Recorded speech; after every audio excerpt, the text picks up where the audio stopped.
Hello, everybody, and welcome back to tracking our local shifting real estate market here, Burlington, Camden, Gloucester counties, 900,000 and below. And we are here at the end of August. Today, as of this recording, it is Tuesday, September 3rd. I will be putting this out on Wednesday, September 4th.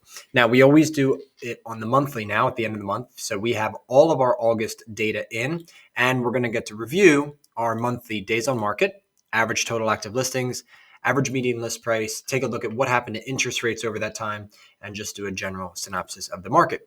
So as we start to come in here and look specifically at what were the weeks of August, and really we get about 5 weeks here, we can see that and I'm going to move my fat head over here. For our total active listings, we can see we had a really nice, healthy amount of total active listings throughout the whole month. Not a lot of variation actually in between them. 1597, 1592, 1645, 1666, 1623. So between really, what is that, 1592 and 1666, pretty steady inventory levels. Now, our new listings that actually came on market in August started to taper off a bit, especially through July when we had kind of the heavier 360, 340, 357.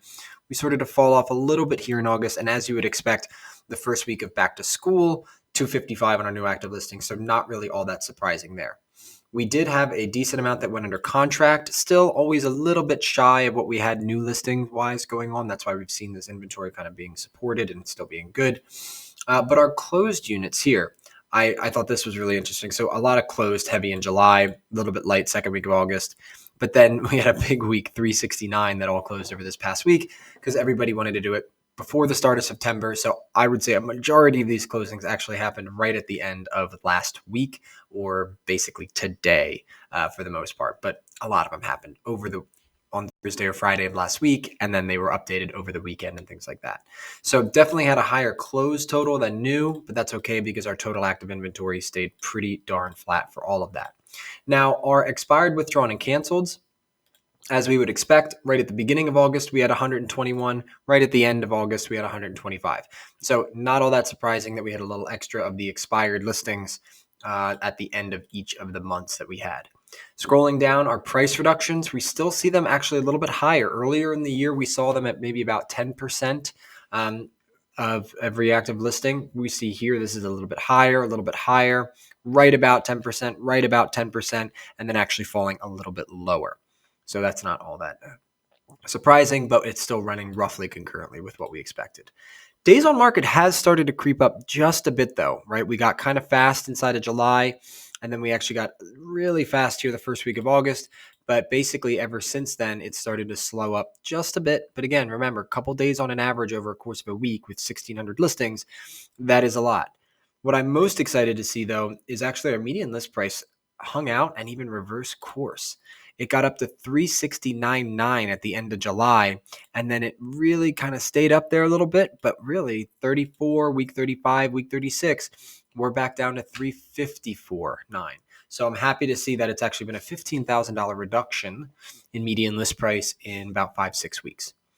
Now, our sold price, our average sold to list price and our median sold to list price, all of them are still hovering above 100%. I run these statistics now for Delaware, Northern Delaware, Northern Maryland. They are running a little bit closer to true 100%, maybe a 99 here or there.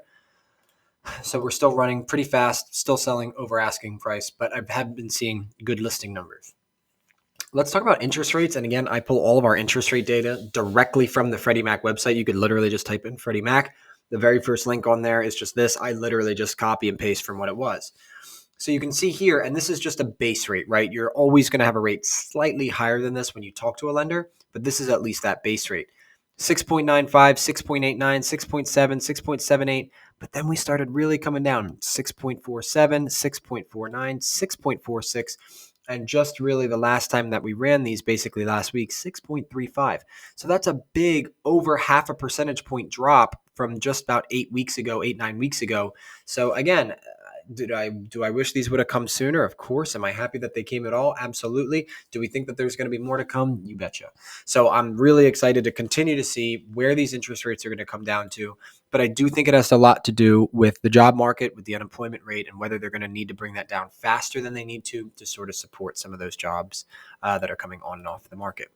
All right, let's take a look at some graphs, and then we're going to get you guys out of here. So first one, and let's do median list price because it was what we just kind of ended on here. Remember, green was all of 2023. Red is 2024. And going into June, we saw that we had such a big ramp up going in, and we thought that this was going to start to be kind of get out of control. It looks like with the ability to start to bring these interest rates down, getting a little bit of the recessionary economics kind of settled in a little bit, we're starting to see that median list price hover a little bit healthier at the 365 mark for the month of August, when it really peaked up into June of over 370. So that was a little aggressive there, but it seems like we have stabled out a little bit, and with stable listing inventory and with interest rates continuing to come down, we should see this. Another big effect that we saw, we did have the NAR update that happened right there on August 17th. So still to be determined what are the effects of that going to be. Again, the NAR settlement, I'm happy to send you some links if you're interested. Just shoot me a quick message, an email, or whatever. Basically, sellers no longer obligated to pay buyer broker commissions. Buyers must sign a buyer agency agreement in order to tour a home with the realtors.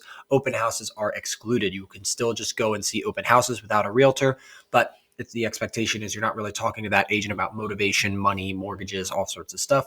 It's more of an information exchange with the agent who's holding that open house. So happy to see that our median list prices have chilled out a little bit, especially for our counties. Now, coming here to the average days on market, blue was last year, red this year.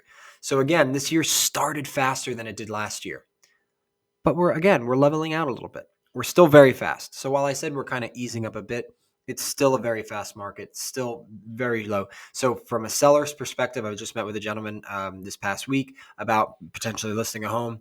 And, my argument was, we're still in a really low days on market period, and our median list price hasn't really started to reverse course where we would be chasing any sort of numbers down, but it's still a good, healthy market. And especially with those interest rates coming down, low days on market inventory, and with decreasing interest rates, with a good, strong price, all good signs on the seller side for selling. Okay. Last graph here, and this is our average total active listings on the market. Now, this is the big difference, right? Blue is last year, where we can see we had that big 1501, 1360, 1201, 1102. Sorry to throw a bunch of numbers at you.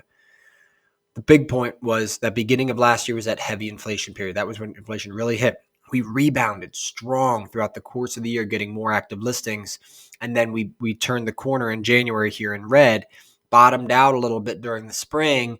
But then look, May, June, July, and actually August, I didn't even realize I had to update my graphs higher limit to even show where this 1625 is actually above this line in total active listings. So that's telling me that we're starting to put a lot of inventory back on the market. It's not immediately getting gobbled up. I think the long-term effects of the price have gone up. The effects of those interest rates being too high for too long have really started to add up, right? Just the prices of where they are has encouraged a lot of people to put their house on the market. So just be careful of this. We go too high in our total active listings, it's going to flip this market from a seller's market to a buyer's market pretty quick. That's one of the things, and I'm just going to kind of wrap up here, but that's one of the things that I've been hearing a lot more around the country is that a lot of markets have started to shift a little bit from the seller's market to this buyer's market. They actually are starting to get too much inventory on market, and it's not creating this bidding war frenzy. It's not creating this just put your house up on the market and it's going to sell the next day, right? There is a little bit more marketing tactic, a little bit more pricing and negotiation tactic. There's a little bit more involvement with the agent and kind of how the deal is going to transpire than before, when you could just throw something up, do whatever, and it's going to sell with multiple offers in a few days.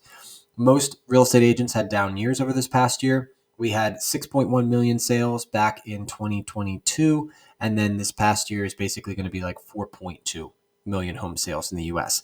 So that's, what is that? A third of all the available homes that get sold every year was taken out of the market.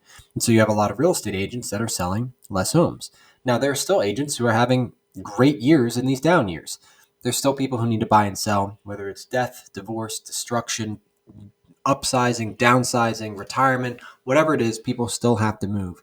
And so these are the general ideas of what we're seeing currently on the real estate market as a whole as we go through all this. So anyway, I'm going to let y'all go. I appreciate everybody coming in here for the end of August.